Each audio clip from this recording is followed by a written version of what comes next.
Dancers and dance master association ఎన్నికలపై Johnny master స్పందించారు. నిర్ధారణ ఇవ్వని ఆరోపణలని కారణంగా చూపిస్తూ తనను శాశ్వతంగా యూనియన్ నుంచి తొలగించినట్లు పుకార్లు పుట్టిస్తున్నారని మండిపడ్డారు. తన పదవీ కాలం ఇంకా ఉందని తెలిపారు. అనాధికారికంగా అనైతికంగా ఎన్నికలు నిర్వహించి వారికి వారే నిర్ణయాలు తీసుకునే హక్కు ఎవరికి లేదన్నారు జానీ మాస్టర్. దీనికి కారణమైన వారిపై చట్టపరంగా వెళ్తున్నానని తెలిపారు. పొద్దునుంచి ఒక ఫేక్ న్యూస్ నడుస్తుంది. నన్ను డాన్సర్స్ యూనియన్ నుంచి శాశ్వతంగా తొలగించారని చెప్పి.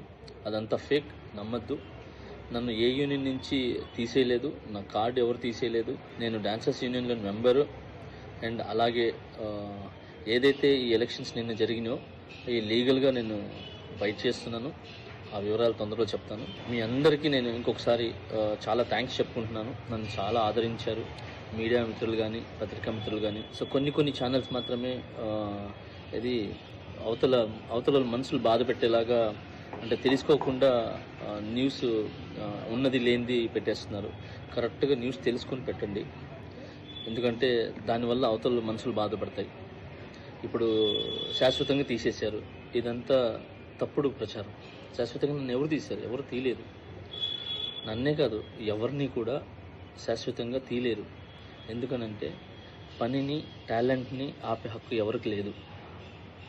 ఎవరు ఎక్కడైనా పని చేసుకోవచ్చు. సో దయచేసి అందరికీ ఇంకొకసారి నమస్కరిస్తూ, నేను మీ జానీ మాస్టర్. తొందరలో మంచి సాంగ్తో వస్తాను.